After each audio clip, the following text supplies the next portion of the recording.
Thank you so much for joining me. Thank you for being here. I would say this evening because it is the middle of the night outside my window, but it is the middle of the day for all of you. Hope everybody had a nice Halloween, a nice time change, all of that good stuff. And I'm looking forward to the Q&A today. So, before we go ahead and get started, again, if you did not already submit questions, you can put them in the Q&A box in Zoom. And I'm going to go through all the ones that were pre-submitted first, and then I'll tackle the ones that are in the Q&A box. A few things. My name is Allison Grant Lounes. I am the owner of the relocation agency Your Transformation, where we help you to get the right visa and do the right French admin to create a successful and sustainable life in France. So our goal is to help you follow your dream and to give you the building blocks you need in terms of French admin and doing all the right paperwork so that you have a secure and stable setup in France and you're going to be able to live here in the long term if that is what you would like to do. So, our focus is on getting things right from the very beginning, putting together a comprehensive and complete relocation package.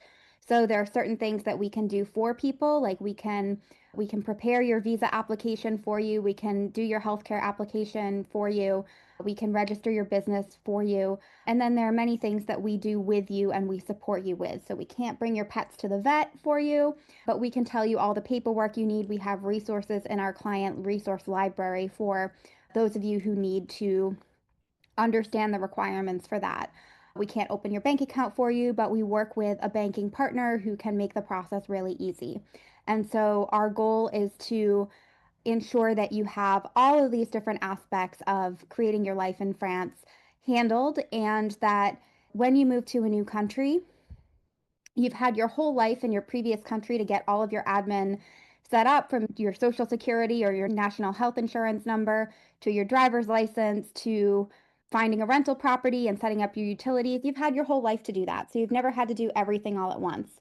And when you move to France, you have to do everything pretty much within a year and in a different language. And so we are here to facilitate and guide you in that process. Now, I am the author of Foolproof French Visas, which this is the complete 2024-2025 edition, which came out a little over a year ago. Somebody asked when the 2026 edition is coming out. I don't have an exact date for you yet, but stay tuned because we are working on it and we're going to announce a date shortly. So definitely stay tuned. There were so many changes this year. We wanted to make sure that we had a really good handle on all of the procedural changes and the document changes. Retailleau just made some new announcements. He's the former interior minister who left office on October 10th when the Le Cornu government, the first one, was resigned.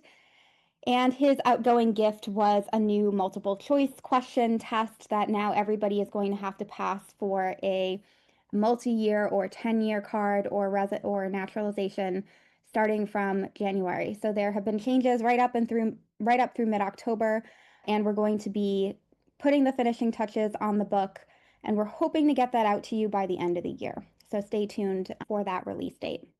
I also host the podcast Profiles in Transformation to share stories about people who have moved to France. So if you're thinking about moving and you want to hear what other people have done, what kinds of things they have, what kinds of challenges they've experienced, what type of projects they do, you can give that a listen wherever you find podcasts. We have some new episodes coming out very shortly. What else do we do? I run the Americans in France group on Facebook, and we host a lot of Q&As, webinars, and even a virtual 4-day summit all about moving to France. Our next webinar is going to be this Wednesday at 6 p.m. France time, so 12 noon Eastern. It's going to be on the French healthcare system with Helen Harrop, who is of AXA International. And we're going to be talking about how the French healthcare system works and the types of insurance you need for moving to France, and then how to get on the French healthcare system when you arrive. So we'll hope you'll be able to sign up for that as well. And just a reminder, so in this Q&A, I'm going to go through and answer as many of your questions as I can. There are 73 of you on here, so if you all submitted a question, we might not get through them all, but I'm going to do my very best.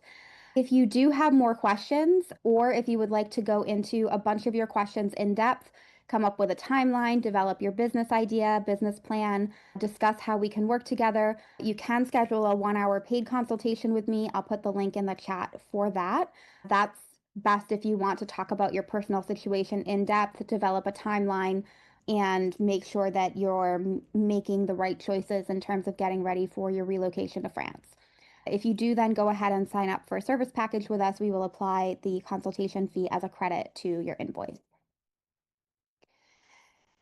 So, without further ado, I am going to pull up your questions that have been submitted, and we're going to do the best we can to get through them in the time that we have. So we have Tony in Toulouse, who's looking at moving to Toulouse. What process do I follow with an EU passport, and what's the process for my husband with a UK passport? So if you have an EU passport, you can show up in France and live. You can come here to work. You can support yourself with with your financial resources. You can be self-employed and register as self-employed. You can work part-time, full-time, etc. Now, the main thing that you need to keep in mind is that in order to move to France as an EU citizen, you have to be exercising your EU treaty rights. That means that you have the financial resources to support yourself. And if you're bringing your spouse with you, you have financial resources to support them, and you're covered by a healthcare system until you get on the French system. So you don't have to do anything in particular. You don't have to apply for a visa in order to move, but you do need to make sure that you have temporary healthcare coverage and sufficient financial resources. Then when you move over to France, you have to find a long-term address within 90 days so that your spouse, who is not an EU citizen, can request a carte de séjour within those 90 days. That carte de séjour application is done online. We work with many families who have one EU citizen spouse and one non-EU citizen spouse, so we can work with you on this. And what you would do in this situation is you would request the carte de séjour as the membre de famille Union Européenne. It's done online through the NF platform. Has to be started within 3 months. Typically, you're going to need the EU citizens, proof of citizenship, your marriage certificate, documents showing your financial resources, documents showing your healthcare situation, and proof of residence in France. Once you submit all of those things, it can be a really long waiting period because you have to wait for the prefecture to open and process it. So it can be a good several months before you get any type of response or convocation to the prefecture or carte de séjour or anything like that. So the non-EU spouse has to plan on not working for that time until you get settled in and get your carte de séjour, and then you have the ability to work in France as well. TM. If storing furniture with a moving company in Belgium or the Netherlands while house hunting, is it considered customs cleared, or must the furniture be physically in France before 12 months from landing as a visa holder? Can the mover store in France? So once you get things into the EU, it doesn't really matter because there's no customs between other EU countries and France.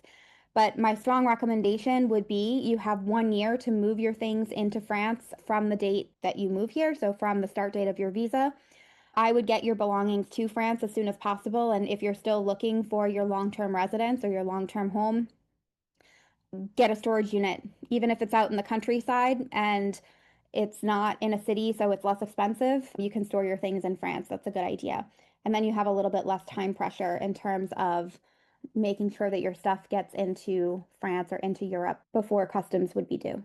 If only being a French tax-paying resident qualifies you for citizenship, can a retiree who starts working and earning SMIC or more after obtaining a 10-year resident permit qualify for citizenship, and will the 5 years living full-time in France count towards the time needed to qualify? Okay, so there's a couple of things going on here.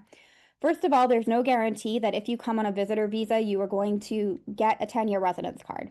A visitor visa is renewed annually. It does not require signing a contrat d'intégration républicaine. It doesn't enable you to get a multi-year card. The 10-year cards have very much been at the discretion of the prefecture in the past. So there are people who have gotten them. I won't say that it's impossible, but typically they're going to have them mention visitor or retiree so that you're not going to be able to work anyway. So I would not advise you to come to France for 5 years to not work and then expect that you're going to get a 10-year card and then suddenly be able to get a job. What I would say is that if you do have a goal of long-term residency, make sure you're filing your taxes from the very beginning. Make sure that you get your French up to a B1 level. If you're over 65, you will be exempt from the language requirement, but still a good way to show integration. And you're not exempt if you want to apply for citizenship. You're not exempt from getting a B2 level in order to request French nationality. So do those two things. There's going to be a mandatory civics test that you're going to have to pass to get a multi-year 10-year card or naturalization starting theoretically in January. This was Retaille's parting gift to foreigners in France. And we're still not really sure exactly how it's going to work. We don't know any details about what it's going to be yet. So if you have those things assembled and you've shown resources, financial resources more than SMEEK on your French tax declaration every year, even if they're foreign source, there's a possibility that you would get a 10-year card, but I honestly doubt that they would suddenly bestow upon you the right to work. We did have a situation where we were contacted by somebody who came over with her daughter, and the mother was in her early 60s, maybe retired. The daughter was in her 30s, intended to come to France for 5 years. She was supported by the mother for those 5 years, and she thought that she was going to be able to get a 10-year residence card and be able to work at the end of that time. Well, the mother got the 10-year card, but the daughter is still on the 1-year visitor visa because there was never the intention to grant working rights suddenly to somebody who does not have their own financial resources. Glenn, what is the most logical and efficient way to narrow down where we might want to live within Paris or in close proximity by train without making ourselves crazy? Okay, so there's a couple things that you want to look at. One is you want to look at safety data. Two is I would see if you can get a little bit of data on where the rents are a little bit higher. Get a little bit of data on the schools. Look at where the best schools are located in terms of what are the best performing collège or lycée in particular neighborhoods or towns. Typically, your towns to the south and the west of France are slightly better off socioeconomically speaking than towns to the north or east. That's not universally true. I live in the east, which is basically the 16th of the 93, but still lower cost of living slightly than Paris. Those are a couple things that I would look at. Are long-term rental apartments scarce in or near Paris? Yes. Or do they require extra hurdles or a specialized agent or attorney? So an attorney cannot do anything for you in terms of renting an apartment. We do work with a woman who is an expert in finding a rental apartment. She's really good, especially in Paris where the market is extremely tight. It is very difficult. I would highly recommend, if you can afford it, to use someone like her because she is going to be able to advocate for you in a way that you're not going to be able to advocate for yourself because you don't know the rules and the culture. I'm going to put in the chat if you want referrals to this business or to some of the other companies that we work with. You can fill out our referral request form and we'll send you personalized introductions to some of the professionals that can help with this sort of thing. Now, typically for the rental search, we advise starting that process like a month or two before you're going to land in Paris. You can't look at things or you can't set up any type of visit. You don't know what's on the market until you land basically. Furnished and unfurnished rentals in Paris have a 1-month notice period. Most of the Paris area, most of the big cities have a 1-month notice period because housing is very difficult to come by. And so in that case, you don't know what's going to be on the market 3 months in advance because everything that goes on the market gets snapped up, especially if it's really good. Excuse me. Especially if it's really good.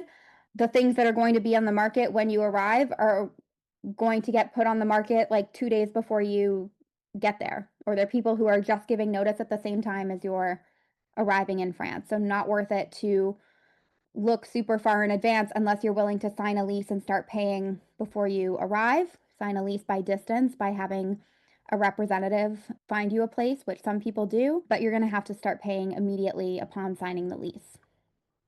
Saffron, how do I know where and how to sign my child up for public school after we arrive? So you actually need to sign your child up for public school before you arrive because it's part of the visa process to pre-enroll your child in school. And you're going to do that at the mairie where you're going to be living. So once you have reserved your Airbnb or your temporary housing for when you arrive, you're going to contact the mairie of that town or arrondissement and begin the process to pre-enroll them in school. Now, sometimes they will end up telling you by email, like, hey, we don't do this that early and come to the mairie when you get here with all your paperwork and then we'll enroll your kid. And if you do that and you get that kind of answer, like that's enough for the consulate. They see that you've started the process. They know that not all towns are willing to go through the process of pre-enrolling children in school when they don't yet have a visa. But yeah, it's going to be a requirement before you even go to your visa appointment. What is the shortest rental time I can be at an Airbnb while looking to rent a real apartment and still be approved for my visa? It still depends a little bit on your financial resources. We always recommend 4 to 6 weeks, maybe even 6 to 8 if you're looking in a really tight housing market like Nice. I would say 4 weeks is probably the minimum. Some of our clients have gone with the apart hotel option, which is they booked an apart hotel for 90 days. And for those ones, you only have to give 7 days notice and you can cancel the rest of your stay. So we had clients, I don't have the name of the specific one that they stayed at, but they made a reservation for 90 days. And then when they found their long-term housing, they were able to just pay whatever the next 7 nights were, but they didn't have to pay for the full remainder of their stay. So that can be a really good solution too, depending on where you're looking. I've already registered for November 3rd, trying to find out how to register for the healthcare webinar. All right, I will give the link in the chat for that. The healthcare webinar will be recorded, yes. Fernando, for a married couple, is there a combined income qualification or is it individual? So technically, there is a chart of income requirements for different sizes of families. For an individual or up to 3 people, so let's say 2 adults with 1 child, you are good with SMEEK. So SMEEK is currently €1,801.80 per month, is gross SMEEK for 2025. Based on inflation, we looked into what it is expected to go up to. It's expected to increase to €1,823 gross in 2026. We don't know that exactly for sure yet. I am sure that they are going to publish that 2 days after we publish the new edition of Foolproof French Visas with the estimated number that we have, because that is what happened last year. We published on October 3rd, I believe, and they increased SMEEK like 2 weeks after that. So that is the expected SMEEK. But yeah, technically it's good for a couple.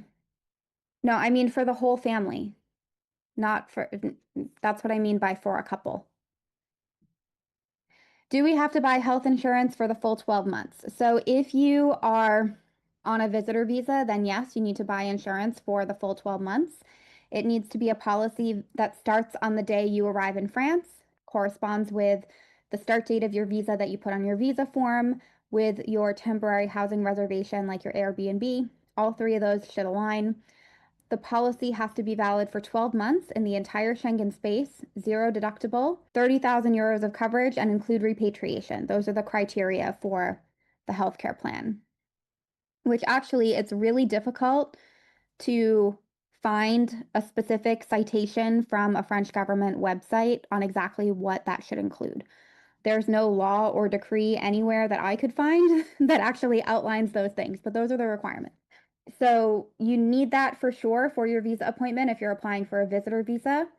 Technically, if you are on any other type of visa or carte de séjour, you are going to be covered in the French system relatively quickly. It's often not a required document for the visa application itself. However, you are supposed to be covered by a healthcare policy until you are accepted into the French system. And so that means that theoretically you should have private healthcare until you're in France for a couple months and either start working or register for the system and are able to have proof of coverage. So there are different solutions based on whether you need a policy for the full year or whether you only need for a couple of months until your healthcare registration works. So again, if you want us to introduce you to the healthcare people, get you a couple of quotes from different providers that we work with, you can fill out our referral questionnaire. Grace, how and when do I get a French social security number? Do I need this before getting a carte vitale? And how long does it usually take to receive? Okay, so it's part of the process of getting a carte vitale because you register with the French healthcare system and that automatically eventually leads to a carte vitale. But you send in your registration form with your supporting documents to CEPAM. Now, if you're on a visitor visa, that's 3 months after you arrive. If you're working, You can do it as soon as you start work and you send it in with a copy of your work contract. They can accelerate the process. If you register a business because you're self-employed, then it's going to start when you register the business.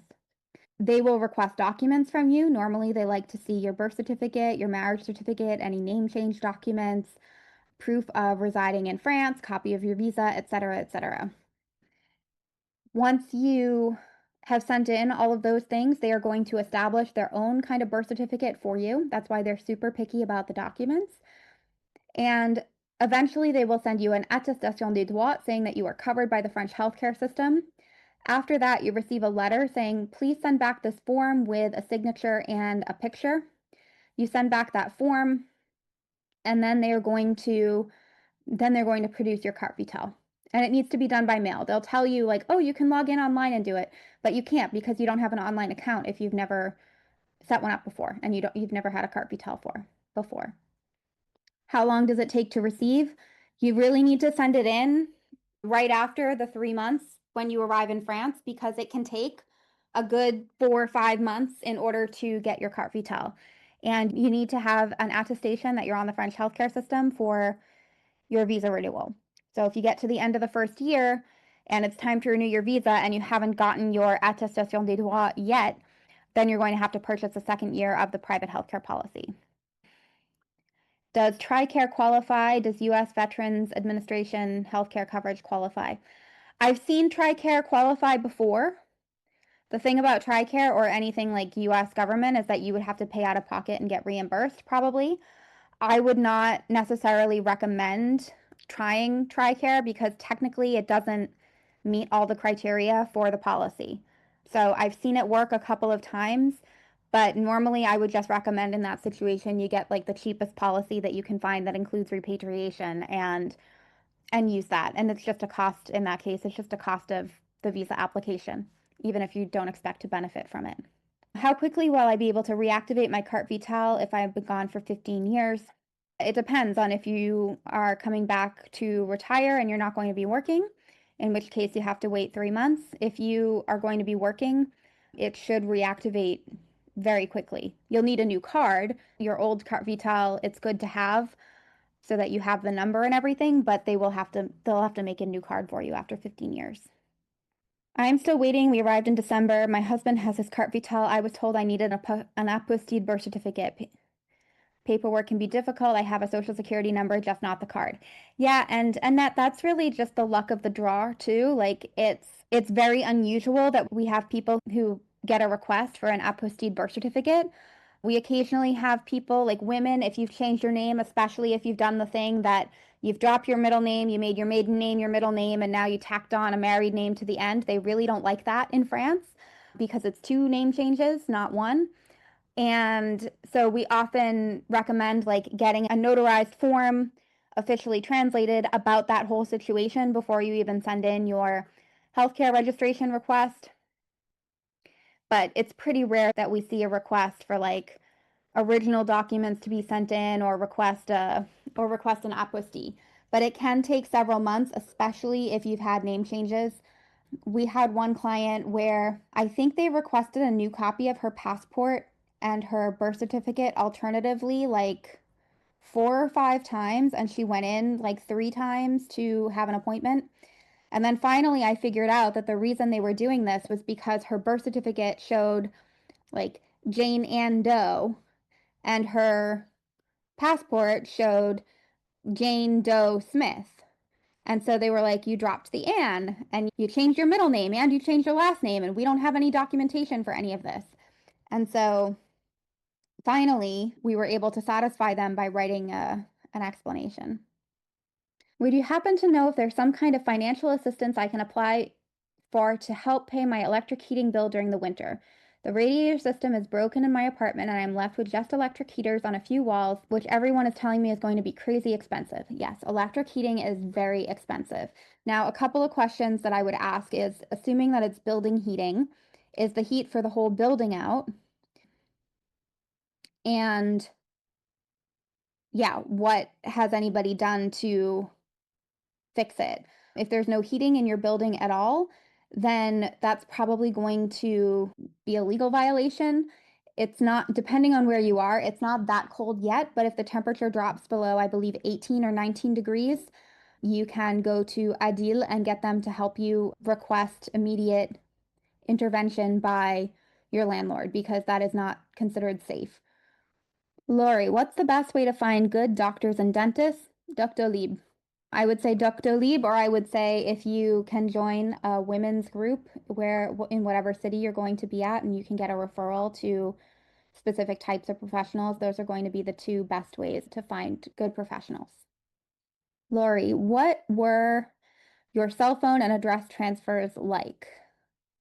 Okay, I assume you mean from the US to France. Now, I moved to France after college, so I didn't really have a very developed adult life and lots of mail and things coming. And also, my parents' address was my main address where all of my mail went, and it still goes there, basically. Um, and that's what a lot of people do is they use a family member. There are services where you can have mail forwarded and they'll scan it and send it to you. That doesn't work for things like banks. You want to avoid using it for financial institutions or anything where they need a physical residential address for you. But a lot of people do use a family member if you have somebody. In terms of phone, you can often transfer your number to either Google Voice or Google Fi. Tello is another one that has just come up. I haven't used it myself, but I've heard a lot of good reviews about it. There are lots of options now that didn't exist when I moved to France over 15 years ago. But if you transfer your number and you can use it on Wi-Fi, that should be good to get double authentication, text messages, and all kinds of things in a lot of different ways. And none of these things existed 15 years ago. The other thing is there are apps called authenticator apps. Google has one, Microsoft has one. I think there's another two or three out there that are independent. But basically, what they do is instead of receiving a text message, you're going to pull up a code on your phone.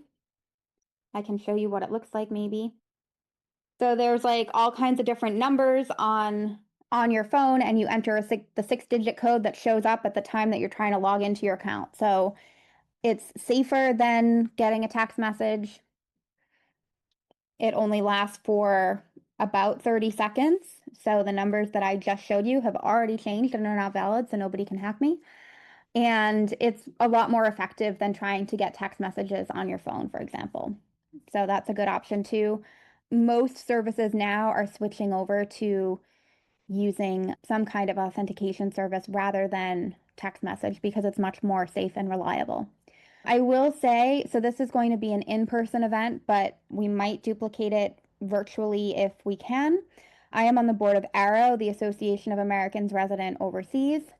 We are going to do an event on November 19th, which is a Wednesday, where we're going to talk about all of the apps and technology that you need as an American in France. We're going to talk about authenticator apps and login.gov and ID.me and the STEP program and all of those things that can be difficult to navigate and that have gotten more complicated now that you can theoretically log in from anywhere. And that's going to be on Wednesday the 19th in Paris. Can you describe the different apartments I see for rent in France? What does furnished mean versus unfurnished? How much can I expect to pay for appliances not included in apartments? Okay, so furnished means that it includes like everything that you would need to live. Cutlery, pots and pans, bedding. You can look online. There's a very comprehensive list of the items that must be included for an apartment to be considered furnished. So there's no such thing as like partially furnished where maybe you have a bed but you don't have a fridge, or maybe you have a small kitchen but you don't have cutlery, or I don't know, a closet or armoire or something. You don't have a dining room table. Furnished is typically a 12-month lease. There's a lot of places that will now only lease to you on these fake leases that are a loophole in the law called secondary residence leases. That's a whole rant in and of itself, but it's going to be a 12-month lease typically with a 1-month notice period, so you can leave at any time. If it's unfurnished, it's unfurnished. Like they don't even have, all they have to give you is a sink in the kitchen and like a toilet and shower and things like that. But they don't have to give you any furniture whatsoever. There's no bed, there's no appliances, there's no anything. Depending on where you are, especially if you're in a bigger city, there's often the possibility of getting things for free or inexpensively on Le Bon Coin or through Facebook groups of people who are going back to their home country, etc. Obviously, this is a lot of work. Otherwise, you can look at things like Darty IKEA, take a look at what the appliances cost and how much it would cost you to install a kitchen. Our kitchen, I'm not going to show you because the counter is a mess, but it probably cost 2,000 euros ish to buy and install everything. But we've been here for like 9 years, so you divide that into 9 years worth of use, and ends up a pretty good deal. And my oven is, I think, my oldest appliance. That's probably about 14 years old. My dishwasher's pretty new. My convection stovetop we got when we moved in here. Our fridge, we've always gotten the cheapest fridge and they just don't last for shit. So I think I'm on my second fridge. But at least then it's a little bit of a turnover you replace everything at different times, so it's not as big of an expense on an ongoing basis. And hopefully we'll probably move sometime within the next year or so. Hopefully we'll be able to bring most of this with us and reinstall it in our new place. Because we'll also have to, any modifications that you make to an apartment when you rent, like, you have to take them out. You can't leave stuff behind. If you rent from a private landlord, then maybe they'll let you leave some stuff if it increases the value of their apartment, but in a lot of cases they just want you to return it to factory settings. If I'm renting an apartment, do I need a guarantor every time I renew a lease? How much does a guarantor charge? Guarant Me, they did a presentation during the Relocate to France virtual summit that we had in June. They had a great presentation. Their fee for a guarantee service is about 4.5% of 1 year of rent. So whatever rent ballpark figure you're looking at, that's how you would calculate the guarantee amount. You do need to maintain the guarantee annually unless either the landlord says that you don't need it anymore and they're willing to tell Guarant Me in writing that they can cancel it, or if you leave and you have an état des lieux de sortie, so the signing of the final walkthrough, then you can cancel it. But typically you're going to need to maintain it for insurance reasons until you leave the apartment. Karen, I came in May with a 3-month visa allowing me to organize my fine art business as a sole proprietor. I received my confirmation de dépôt for your carte de séjour on May 15th. I still don't have my carte de séjour and I can't get any answers from the NF website other than to just be patient. So, unfortunately, you are in Nice and they are pains. No, you're not. Are you in Nice? You're not in Nice. Oh, okay. You are in Nice now. Okay. Yeah, Nice is the worst. I wish I had something better to tell you. For a while, Nice had set up. Hold on, I'm confused. Oh, you were visiting Nice, but your prefecture is Digne. Okay, I don't know. We don't have anybody at the Digne prefecture, anybody else, so I don't know. You can try to see if there's a contact form on their website to email them directly, so not through NF. NF is really just like you need to contact them if you are having technical difficulties with the website so that they can tell you they don't know what to do and it's probably a you problem. But in terms of anything related to the actual delivery or processing of your carte de séjour, it's all done through the prefecture. So the people at NF can't actually do anything or help you. I would say you want to find the contact form for the prefecture and fill it out. You can also see if they have any walk-in hours. Some prefectures do.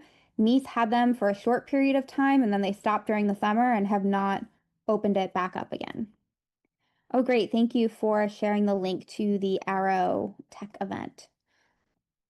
That's going to be in person though. I don't know. I'm going to try to demonstrate things to people, so I don't know if it's going to be compatible with a hybrid option, but if it is, then we'll probably run it again. I've been given the final paperwork for the carte vitale that I just sent in with my photo. It is only good for 1 year. Does this mean my visa is only good for 1 year, or is it because I don't have a carte de séjour yet? Yeah, so the carte vitale validity has nothing to do with your carte de séjour validity. As long as you may need to send them a copy of your carte de séjour when you get it, but when you're getting to the end of your carte vitale's validity, you're just going to go to the pharmacy and update it.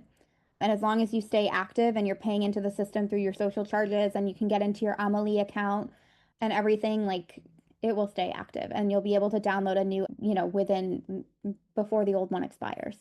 Can I go to the doctor without a carte de séjour? Absolutely. Absolutely. The doctor is never going to look at your carte de séjour. Even if you're not on the French healthcare system yet, you can go to the doctor and pay out of pocket. And then you may get reimbursed by TRICARE or get reimbursed by your home health insurance or anything. A doctor's visit is 30 euros. I've never paid more than, well, and I've been covered, so I don't pay, but I've looked at the prices for if you ever get like an MRI. I had to get an ultrasound at one point. It was 80 euros out of pocket. I got reimbursed fully between Sécu and my mutuelle. Blood work, the most you're going to pay is like maybe 100 and 120 euros if you even get a full panel. That's going to be fully reimbursed if you have a mutuelle. So if you need health care and you don't have your carte vitale yet or you're waiting for it, go to the doctor anyway, pay out of pocket. It's not going to be that expensive. Lisa, if a woman was married but never took her husband's name and then divorced, does she need the divorce certificate for any reason when she goes to renew? I would say no. If there was no name change, is not going to care about it. I would say that if you ever apply for nationality, they'll probably want to know. And if you ever buy property with somebody else, actually, if you ever buy property at all, they may want to know. They may, because a lot of times in property purchase agreements, they'll say Allison Grant or Allison Lounes married to blah, blah, blah, or divorced from blah, blah, blah, to show whether or not the spouse has claim or not, or ex-spouse does not have a claim to the property. So it's really important. But just for general purposes, I don't think you're going to need it. Jeff, what is the annual income requirement for a retiree? So you need financial resources of net SMEEK times 12. That is currently 17,115 euros and 60 cents. 40 cents.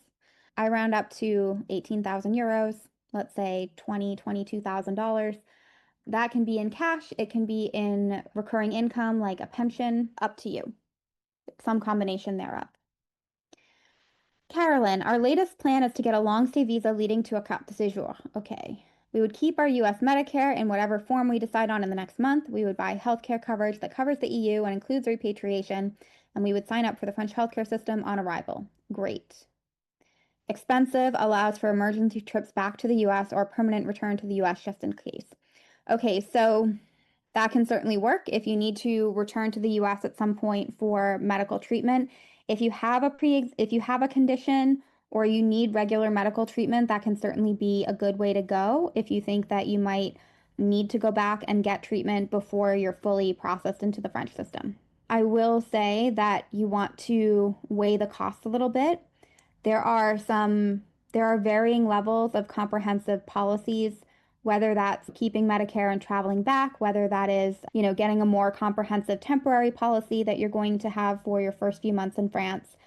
Healthcare in France is relatively inexpensive, and so I always advise people to weigh the cost of what would, if the worst case scenario happened and I had to pay out of pocket versus how likely is that to happen, right? So nobody in France is taking your credit card before you get to, nobody in France is taking your credit card before you get treatment. We do have a client who had not yet registered for healthcare. She was eligible. She had been here long enough and she got a diagnosis and she ended up having to go into the hospital pretty quickly for treatment. And we had only just sent her the enrollment in the healthcare system. And I told her to go talk to the assistante sociale, the social worker at the hospital, and to have that person help her accelerate her registration into the French system. And the hospital was willing to work with her and wait until she got her carte vitale before they started billing treatment. So she did not have to pay anything out of pocket because she had been in France long enough to be eligible for coverage, and the hospital worked with her. So by all means, if you have regular medication that you need that is very expensive, if you have a likelihood of needing particular treatment during your first few months, by all means, keep the US healthcare or the Medicare or whatever, but also try to weigh the cost of what would those things cost in France if I paid out of pocket versus what is the cost of the medical care or the healthcare premium going to be in the US because they're very likely all going to double, triple, more, and it's not going to be that much in France. Lee, does healthcare in France include dermatological visits? So it might be tricky to get a dermatology appointment quickly. It might be tricky to find one who is sector one and fully reimbursed. So this is where a good mutuelle would come in handy, is because they would reimburse the difference. This is where a strong recommendation will come in handy, because if you just look on Doctolib, depending on where you're looking and how far you're willing to travel from where you're going to be, it's very likely that you would have to wait a couple of months to get an appointment. However, one, at the absolute maximum I could see you having to pay out of pocket for a dermatology visit is like 100 euros. And two, yeah, I would say ask people around you, ask in the expat groups. My husband recently got an appointment by talking to his colleagues, and they were like, oh, I know this doctor. It was over on the other side of Paris, so it took him like an hour to go there, but that was fine. And he got in really quickly, whereas otherwise you'd have to wait like a couple months. Does French healthcare include dentists and eye doctors? Yes. Again, not super well reimbursed, but the basics are covered. There's no such thing as a pre-existing condition in France. So I know we've talked a lot about the different options while you're waiting to get covered by the French system, but once you're in the French system, like, it's just healthcare. Like, nobody is going to not treat you with something that your doctor says that you need. Like, it's not something that's happening here. Susan, I'm running into apostille services that charge $300 per page. It sounds like a scam. Yes, that does sound like a scam. And I can't find a list of what needs to be apostilled and what does not. So, in most circumstances, and Annette, who is on this call, is our client, and she's unfortunately the exception, but we almost never have a request for apostille. I tell people that you're not going to need one unless you're like getting married or requesting French nationality. In most cases, that is true. We occasionally have one-off requests, but in most cases they're not necessary. So I would say you just want to make sure you need good recent documents or recent copies of your vital documents, like long form birth certificate, marriage certificate, divorce certificate if you've changed your name. Make sure that it has all of the documents or it has all the information on the form. It's the document from the state. If you have a certificate from your hospital where you were born that says, congratulations on your baby, it looks like it came with a Cabbage Patch Kid, that is not the birth certificate that France is going to need or accept. You need to request a long form birth certificate from your state. The French government, there's no administration that is going to keep an original copy of any of these things. They're going to look at the original and keep a photocopy. So maybe get 2 copies just to be safe, but you don't need to order a bunch of different copies. Banking seems tricky. Like, I can't just go to any bank and open an account. Like, for some reason, the bank just won't help you. Yes, that is pretty much all of French administrations. It is not easy. They won't just do it for you. The reason that banking is tricky is because there are a lot of anti-money laundering rules that hold bankers responsible for the things people do with their accounts. And then there's also FATCA and other banking regulations that make it very difficult for Americans to have accounts outside of France. There are a lot of onerous reporting requirements that banks have to follow. So some banks are lazy and don't want to do it. That being said, you do have the right to a bank account in France. And so if a bank is refusing to open an account for you, you do have recourse. We typically work with AXA, and they don't have any types of issues opening bank accounts for English speakers in France. But most of the online banks are not going to they're not going to work, because especially in the first year, if you only have your passport with a visa in it and you don't have a physical plastic carte de séjour, you're not going to be able to do the verifications in order to open an online account with like N26 or any of those, because you have to hold up your card to the camera and it has to like read the special security features, and then you have to do a selfie like with a thumbs up or holding the date on a piece of paper, and it's a whole complicated thing. AXA is AXA, yes. Cheryl, we are concerned about the cost of living. Can you briefly discuss areas that may be better on the pockets but safe? I mean, Nice and Paris are very expensive. Obviously, they're both beautiful, very popular cities that can be quite pricey. We have a lot of clients who live in the Montpellier-Carcassonne corridor. Montpellier is a beautiful, vibrant city, very popular. Same climate as Nice, or very similar, but not as expensive. In terms of, comparison to Paris, you might like Lyon. It's a little bit smaller, still really easy to get to Paris, to get to the whole eastern side of France. Avignon, I love Avignon. It's a little bit too small for me, but it's very cute. I think it's also an ideal, it's like Avignon is right on the border of red wine and rosé. So that's really nice too. You're pretty close to Lyon and Burgundy and all the good stuff there. And then on the south, you have all the Côte de Provence and things like that. Toulouse is very hot. I can't speak to Toulouse's cost of living.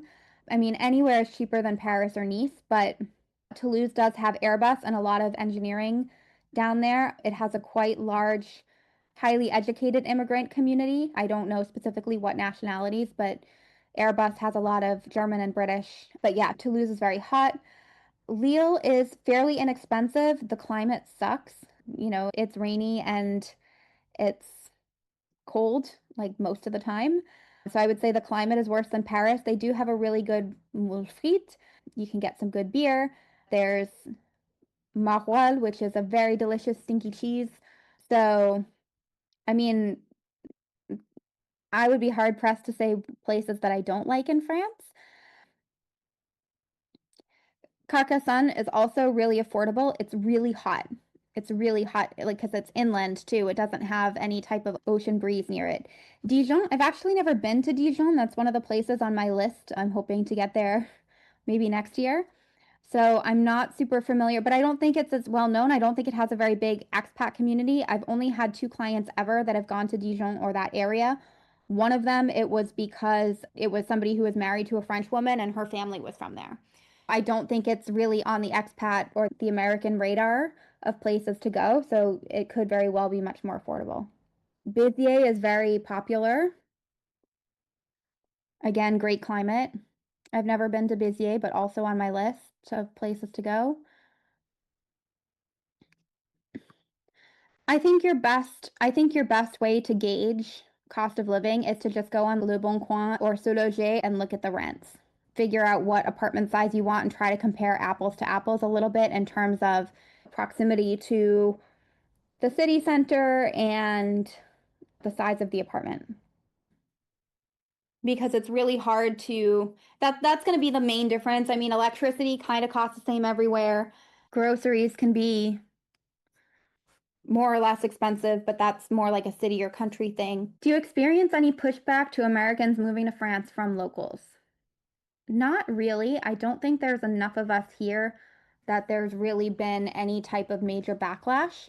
It's not quite the same as in, for example, I know Portugal and Spain, there's been a lot of pushback against high earners or high net worth people coming in with the golden visas and pushing up the rents and all kinds of things. France is the country with the largest number of Americans living here. It's also a very big country, so we're very spread out. In terms of our clients, we probably have about a quarter in Paris, a third or so in Nice, maybe 20% in Montpellier, Carcassonne, and then the rest kind of spread out a little bit everywhere.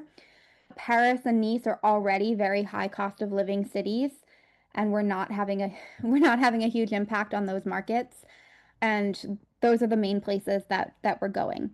I think the places where Anglophone immigration is impacting certain things, I would say in the southwest of France, where there are a lot of Brits, one thing that can happen is when some of them want to move back to the UK, they're trying to sell their house in France in order to be able to afford to move back to the UK, where house prices are a little higher.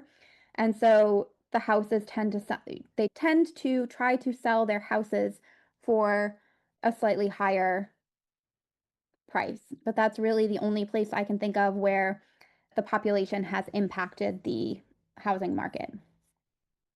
I'm going to keep going with the questions since we still have quite a few and I haven't even looked at the ones in the chat yet.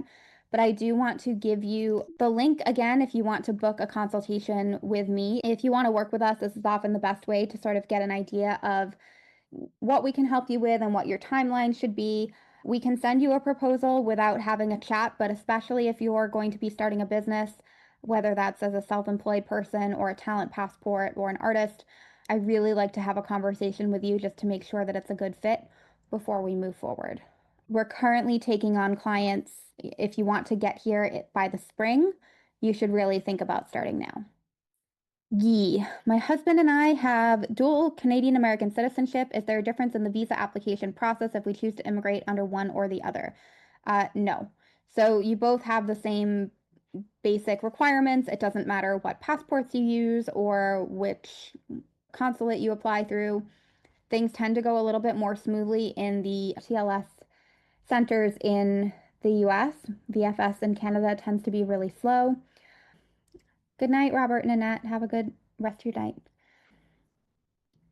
The only difference would be if you're under 35 and thinking about doing a work holiday or similar program, then the requirements are different for Americans versus Canadians. Marianne, can you get an inactive visa and be approved using a mix of pension income and savings? Is there any official proof or guidance that supports this? So yes, Foolproof French Visas outlines the different ways that you can calculate the income requirements. There are a bunch of different sources that we've relied on. A lot of it has been our extensive experience in putting together applications. But yeah, you need to have enough savings that you're going to be able to arrive and pay your initial expenses and get housing. And then, yeah, they want to see ideally ongoing income or enough savings where you're able to transfer consistently into your French account. Yes, there is a recording, and we'll try to post it by the end of the week on YouTube. Corinne, I have a number of years of professional experience and I'm looking at a Master's of Science, taught in English, with the intention of applying for the Recherche d'Emploi Création d'entreprise visa after the course completion. The book references students who complete a 2-year master's program and who receive their degree, but the programs I'm interested in are 12 to 18 months. Would I still qualify? You would have to check with your program on that, Corinne. It's possible if it's equivalent to a program that would qualify, then it's very possible that you would qualify. But the program heads are the people that are most able to tell you that. Now, I will say it's great that France now offers programs that are taught partly or fully in English.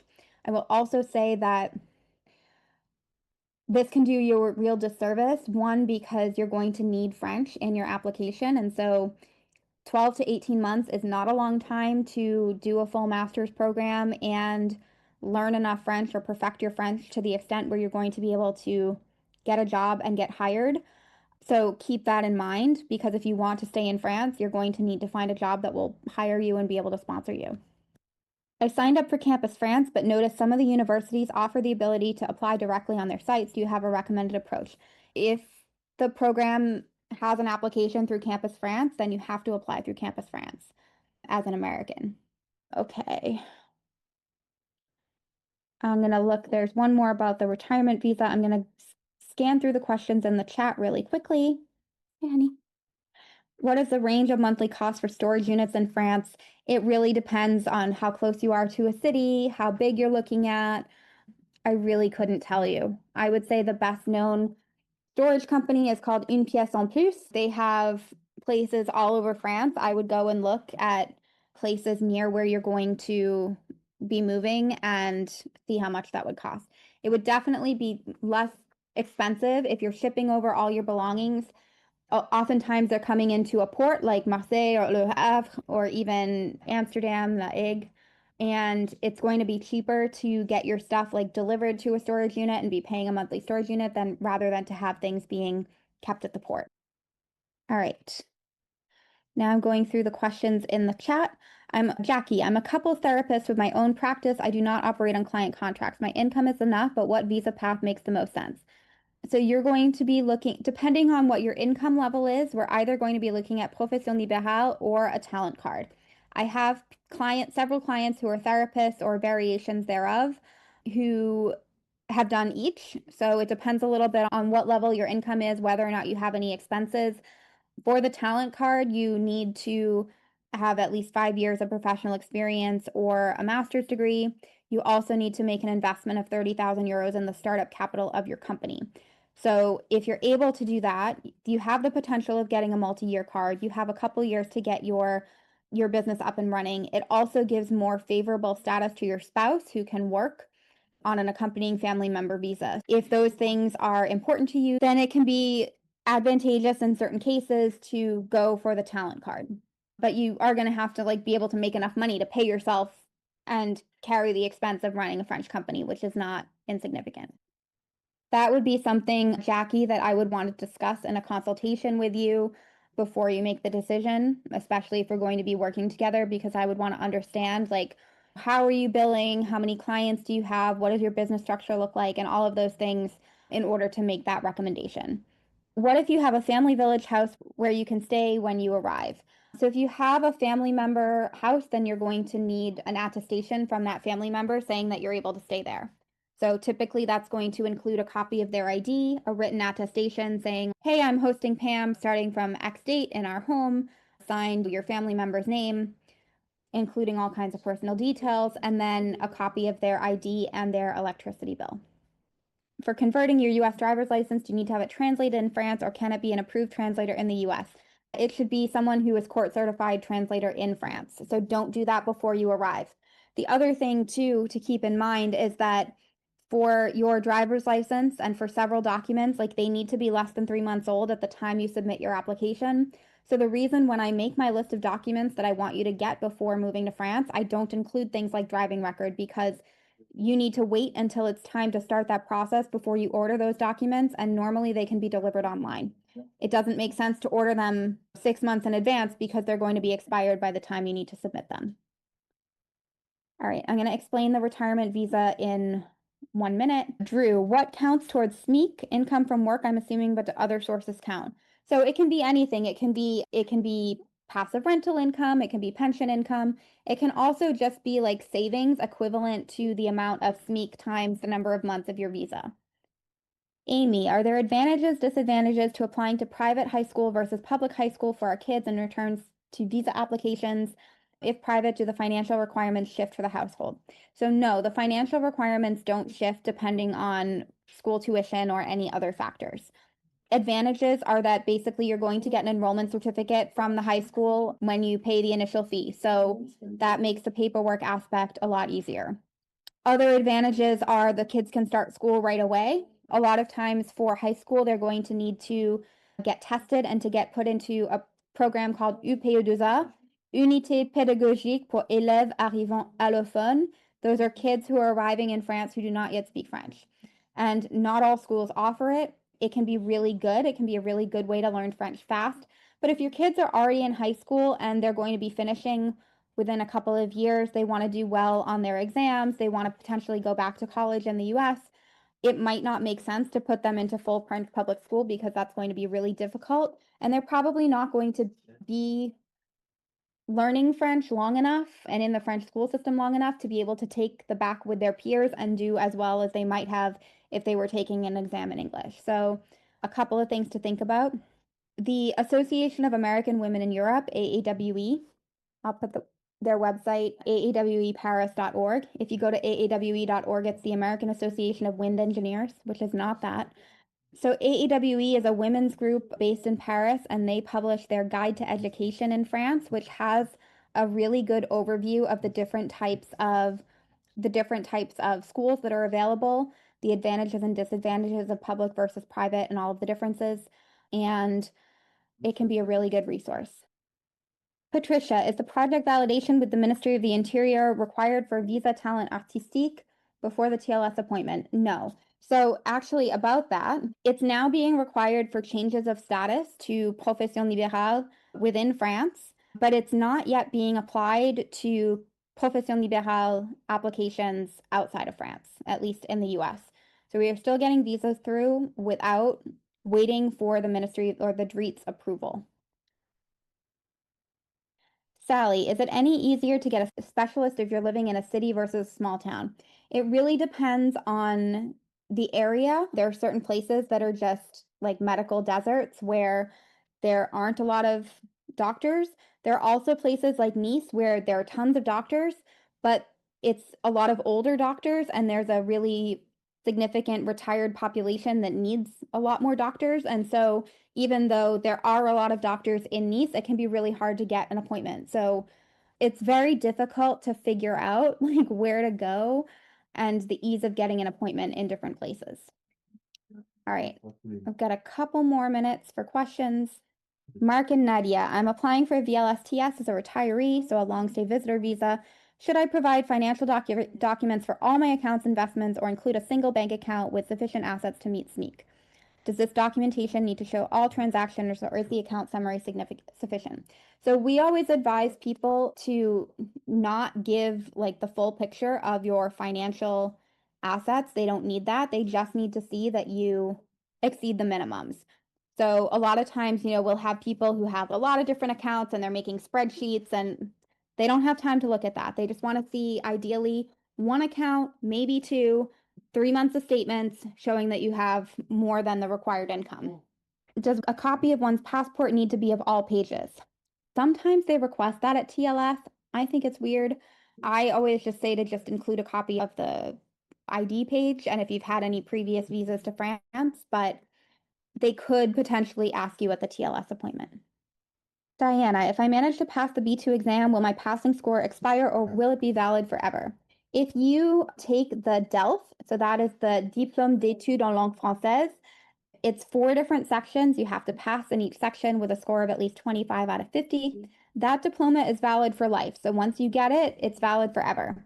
If you take the TCF, which is the Test de connaissance du français, they evaluate you individually in every section and they average your levels into a score. There's also the TCF ANF, which is the Test de connaissance du français accès à la nationalité française. And those are typically valid for 2 years. So if you take one of the TCF, it's only valid for 2 years. If you take the DELF, it's valid forever. Patricia, can I use ce domicilié as my mailing address for a visa artistique rather than a home address? For your business registration, you can use a domiciliation address. For your personal address, no. Jeremy, we are planning an exploratory 10-day trip to 2 cities to see if we would like to retire there. What is one underrated or overlooked thing to take in and assess while we're all there? I would just say like how easy it is to get to the different places that you want to get to. I don't know, that's a really broad question, and I wish I had time to think about it a little more. I would also, another thing I like to point out too is take a look at what associations exist in that town and see, like, when you're walking around, what do you notice? Are there a lot of students? Are there a lot of retired people? Are there a lot of families with kids? What is the demographic? Because I've lived in a couple of different places, and there was one town that we lived in where I would go out and I had my son was a baby at the time, and there would be like no women or families on the street, and it was just all young men. And it was really like not a great vibe and not very comfortable. So things like that, just kind of take notice of the demographics of where you're going to be living and what amenities are available. Like, are you people that like to go have a drink in a cafe all the time? And are there enough cafes available to you, etc.? Joe, have you ever seen a couple have success with one being self-employed and the other partner or spouse being an employee of the business or them being co-owners? Yes, we have several clients in that situation. And if you're married, you can do that even if it's a micro enterprise. So again, that would be something I would want to talk to you about in a consultation to figure out what the best solution is for your situation before you commit to that. Are Brittany or Normandy medical deserts? I need specialists due to chronic illness, but I'm interested in northern France. It's really hard for me to say, and it varies from town to town. But Rennes and Nantes are both really big, like very well known for their medical care and their hospitals. So I would say if you're relatively close to one of those cities, you would be in a really good position. Does the amount in an IRA or 401k count towards your financial resources? Yes and no. If you're taking distributions from the IRA or 401k, if you have an amount in cash that you can access immediately, then it will be taken into account. If you're 42 and you're not retired and you're not going to be getting a pension anytime soon and it's all in investments, like no, they're not going to look at it. What must be officially translated for the Profession Libérale application? Nothing. You can submit your documents in English. Kenza, what are the best cities for retirees other than Nice or Paris? Again, we have a lot of people down in like the Montpellier area. We have a few in Béziers. That's very popular. We have a couple in Aix. Where are retired people? Bordeaux is really nice. I don't think we don't have anybody new there recently. We have one retired couple in Lyon. They're having a great time. Okay. How are timelines looking for the profession libérale visa and setting up a business in France with the new approval process put in place? Still 5 to 6 months from the start of engaging your services. So, as of right now, we're still getting visa applications approved without a pre approval from the DREETs. It is not yet listed on the visa application itself that you need this approval. We have tried to see how the process works with the DREETs, and it is not at all adapted to the profession libérale or micro entrepreneur setup. I have played ping pong with them, just trying to see what getting an approval would look like. And they don't really seem to understand how micro entrepreneur works for a consulting service in profession libérale, for example. So, yeah, right now it's not being applied. It's being applied for changes of status. We will see if and when it trickles down to the actual visa application check. I want to get a visa that will allow me to be self-employed. I also have a separate income that is sufficient to meet the minimum financial requirements. Will there still be a minimum amount that the business will have to make annually? Yes, even if you have other financial resources, if you are applying for a self-employment or business visa, you still have to do the business that you came here to do with the visa, and you still need to make the same minimum income requirement as everybody else. They may be a little bit more lenient in your first and second year if you have other income, but the biggest mistake that I see people make is that they come with a self-employment visa. They say, oh, but I don't need to actually make money from this business. They don't hustle. And then they have a lot of zero declarations at the beginning of the year, and it really hurts them in getting a multi-year card and going to and during the renewal process. And yeah, you have to do the business that you came here to do. You have to make money from the business, and they're looking for you to make minimum wage. Do you have to have savings if you have more than enough from monthly income to meet the financial requirements? Yes, you still need to have some savings. Now, you might not need to have the same amount. You don't need to have $20,000 in savings if you have regular recurring income from a pension or something like that. But they do want to see that you're going to have enough money to get set up. And if you're applying for profession libérale, they want to see a lump sum in cash because they expect that it's going to take time to make money from your business. Can a profession libérale visa lead to long-term residency? Yes. So ideally, you can get a 1-year visa. During that first year, you have to do a bunch of things. You have to earn minimum wage. You have to go to your OP medical visit. You have to sign your contrat d'intégration républicaine. You have to take mandatory French language classes to get to an A2 level. And you have to go to your 4 integration days.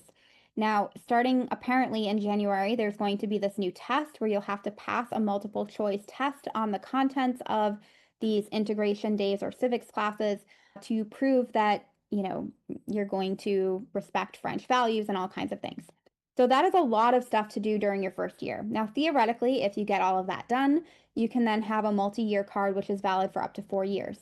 At the end of that, then you'll have been in France for 5 years. If you're still meeting all of the requirements, like financially, then you're going to be able to get a 10-year residence card and be eligible to apply for naturalization. So in practice, most people are not getting a multi-year card at the first renewal. At the very least, because in a lot of cases, they're not being called in to the OFI visits in time to do them all before the renewal process. All right, I'm gonna see if I can do one more question. How much do you need in savings if you're being hosted? The same amount. Being hosted doesn't decrease the savings at all. Okay, so if you do have more questions and you would like to discuss your personal situation in depth, you can schedule a consultation with me. I really very highly recommend it if you are going to, especially if you're going to be starting a business. I want to have a conversation with you before we send you a proposal to eventually engage our services. It's also a really good idea to get a timeline together even a few months before you're ready to start the process and begin working on some of the things that you can start already. Typically, you want to start for a visitor visa if you're going to be retired. You want to start working with us about 4 months in advance. There's a lot of questions and things to consider. In a lot of cases, we're going to send you to talk to like different tax specialists and various things and kind of help you to understand the process before you move over. Again, if you want some referrals to different professionals, I can go ahead and put that link in the chat again. Oh, I was going to talk about retirement visa. All right. So the retirement visa is a 12-month visa that does not enable you to work. That means that you are not working anywhere for anyone. You are not working while you are in France. You sign a pledge saying that you're not able to work. So you are not working remotely, you're not running a business from a different country, no work. And I stress that because there are a lot of people on the internet who are going to tell you that it's okay as long as France doesn't know about it. And I'm going to tell you that France is going to find out and you're going to have major problems with pretty much every aspect of your French admin life if you are working remotely on a visitor visa. So, visitor visa, no work. You do not have to be retired, but you do have to be supporting yourself through your own financial means. Now, when I say that, I also want to point out that the prefecture is now asking what your own financial means are. So they are asking for evidence of where does your income come from? Prove to us that this is passive income, because unfortunately a lot of people have been abusing the system. Now, when you have been in France for 3 months, you're eligible to start the process of getting on the French healthcare system. You're also able to exchange your driver's license if you have a license that is from a state that can be exchanged. We didn't get any questions about that today, so maybe next month you can submit your questions about driver's licenses. And yeah, you can hang out and eat baguettes and volunteer to your heart's content and travel all over. And then it needs to be renewed every year. There is such thing as a temporary visa, which is not renewable. If you don't plan on staying in France forever and are thinking like maybe just want to stay for a year or two, it's probably advisable to go the temporary visa route and avoid a lot of the complications of like getting on the French healthcare system and exchanging your license and all of that if you don't have a long-term plan to stay in France forever.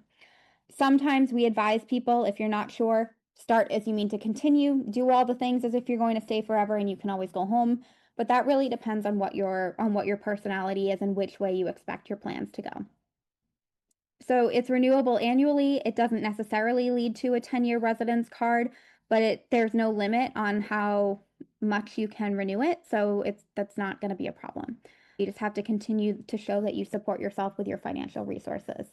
Can you volunteer? Yes, but it really has to be volunteer. And there's a lot of restrictions on what volunteer work looks like. And you cannot like volunteer for profit companies, for example. Airbnb, it's not really possible anymore to have a new Airbnb in Paris. There are very few of those. All right. So that is the visitor visa. If you do want to check out our service packages, you can take a look at our website. I'm going to give you the link to that as well. You can request a quote for our service packages on the website. Again, our goal is to be comprehensive and to help you to understand all of the things you're going to need to do before, during, and after your relocation process to make it successful and sustainable and help you to feel stable. Obviously, there's a lot to do during the whole process, from if you're selling your house to figuring out how to travel with your pets and all kinds of things. And it's really important to make sure that all of the steps are happening. And we've been doing this for a long time, and we know what's going to be required to make the move a success. So please do reach out or schedule a consultation if you'd like to talk about your specific situation. This will be going up probably by the end of the week. We always put them on YouTube, and hopefully we will see you on the healthcare webinar on Wednesday. All right. Thank you. Have a good rest of your day.